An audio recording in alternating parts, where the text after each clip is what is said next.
Fala aí, pessoal, tranquilo? Hoje a gente vai fazer mais uma aula envolvendo uma questão do Erodov, né? Me desculpem aí no primeiro momento, vocês podem ter ficado em choque aí, tô sem óculos aqui. Meu cachorro comeu, não teve o que fazer. A gente vai tratar um problema de mecânica e a gente vai explorar uma conservação de uma grandeza que normalmente a gente não pensa muito, né? E com ela a gente vai conseguir resolver a questão, certo? Então vamos para a ideia para resolver a questão. É o seguinte, você tem um plano inclinado, certo? E ele tem atrito.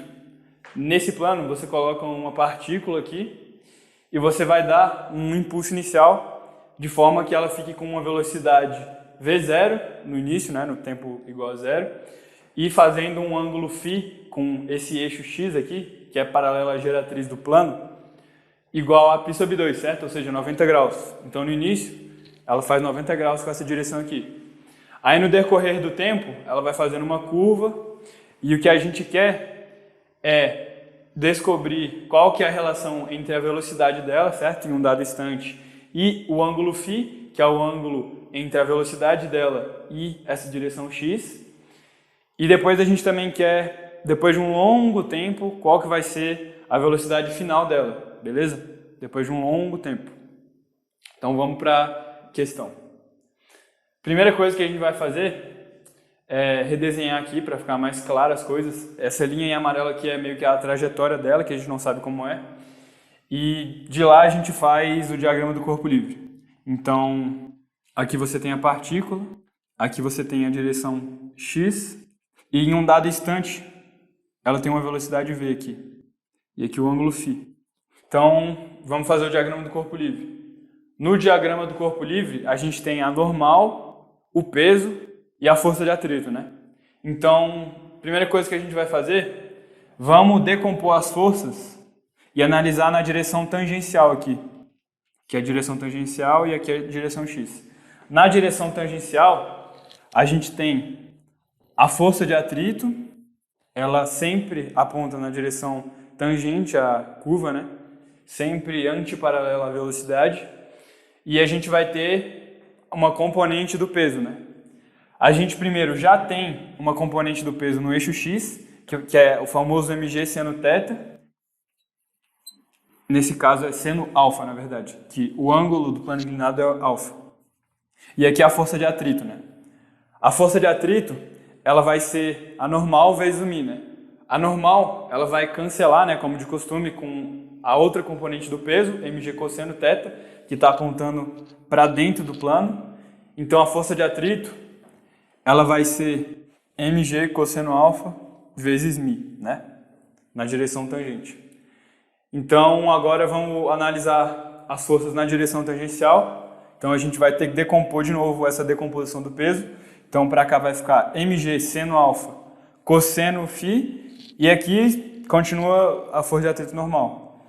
Então a segunda lei nessa direção aqui, a gente tem que força resultante na direção tangencial vai ser igual a mg seno alfa cosseno φ menos mg cosseno alfa μ.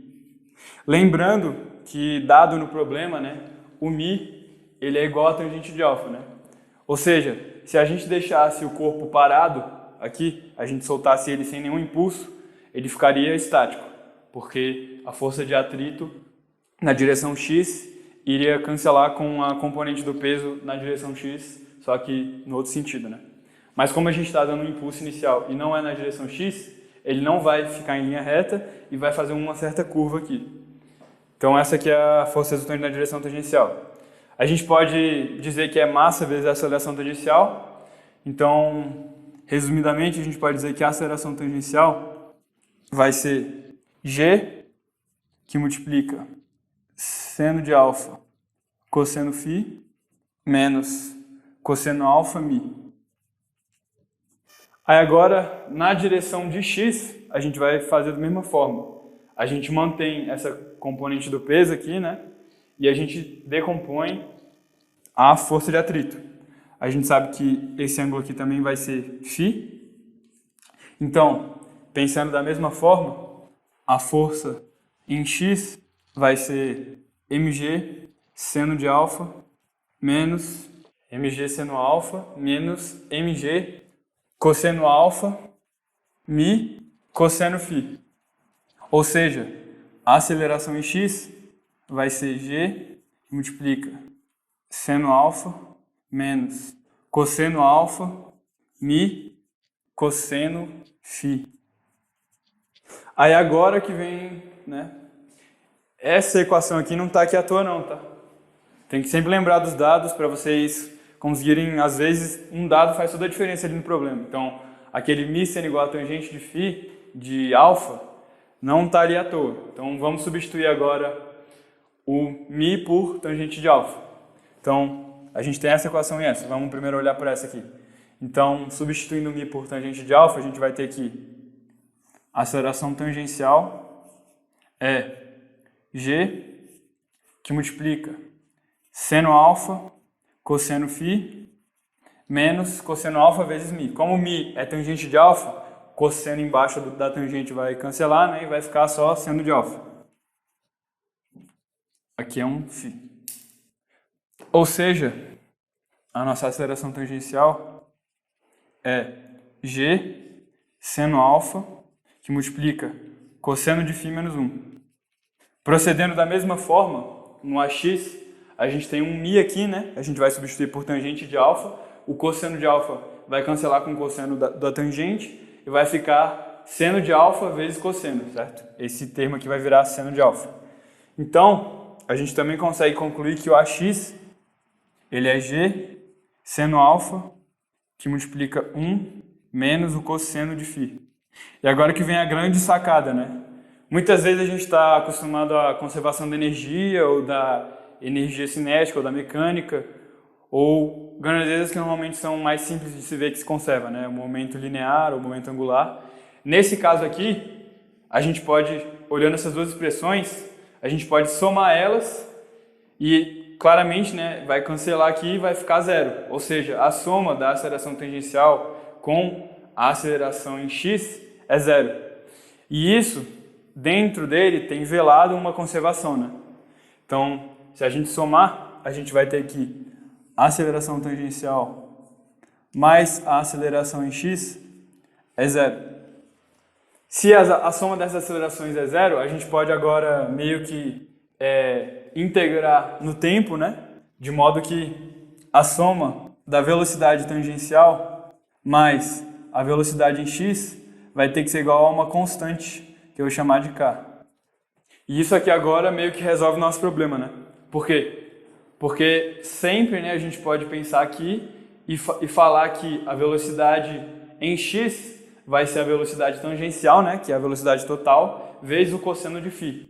Então a gente pode dizer que o Vx é a velocidade tangencial, que é simplesmente o v, né? Que é simplesmente o v vezes o cosseno de φ. Substituindo aqui, a gente vai ter então que v, que multiplica 1 mais cosseno de φ, é igual a uma constante para qualquer tempo. Ou seja, então durante todo o movimento da partícula, a gente tem que isso aqui é válido. Então o que a gente faz para descobrir esse k, né? A gente olha para as condições iniciais do problema. No início, a gente tem que o φ, que a gente denotou aqui por φ0, vai ser π sobre 2, e a velocidade vai ser v0. Então, como isso aqui vale para todo o tempo durante o movimento, a gente substitui e diz que v0, que multiplica 1 mais cosseno de φ, como φ é 90 graus, cosseno de 90 é 0, então vezes 1 tem que ser igual ao k. Ou seja, esse k é o próprio v0, né? Então agora a gente pode simplesmente dizer que o v, 1 mais cosseno de φ é igual a v0, e finalmente, nosso v, ele é v0 dividido por 1 mais cosseno de φ. E essa aqui é a resposta do problema, certo? Essa aqui é a resposta. Se vocês analisarem aqui, né?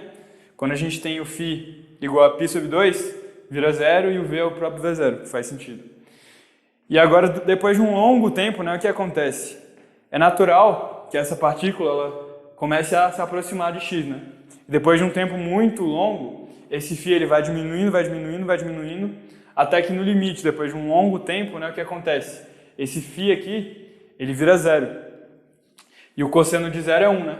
Então, no limite, né? Nesse caso da questão de Irodov não pediu, mas pode ser que o ITA pedisse justamente isso, né? No limite, depois de muito tempo, qual que é a velocidade final? Você substitui φ aqui por zero, aí vai dar cosseno de zero, que é 1, e a velocidade terminal vai ser V0 dividido por 2, né? E justamente ela é terminal porque uma vez que ela se aproxima de x e passa a percorrer em x, ela não muda mais, né? Porque as forças resultantes se anulam, já que a gente sabe, né, que sempre quando μ é igual a tangente de alfa, a gente consegue anular a componente do peso com a força de resistência, né, com a força de atrito, e aí passa a se mover em MRU, né, que no caso vai ser um MRU com o V sendo V0 dividido por 2. Então é isso, espero que vocês tenham gostado. Sempre importante, quando vocês estão assim, sem muita ideia, pensar em diversas direções, né, e tentar somar as coisas para ver se você consegue algum tipo de conservação de alguma grandeza. Entrem lá no nosso site, cosseno.com, a plataforma oficial do vestibulando de alto nível. Se inscrevam no nosso canal no YouTube, curtam o vídeo lá, comentem lá se puderem e bora pra cima. Valeu!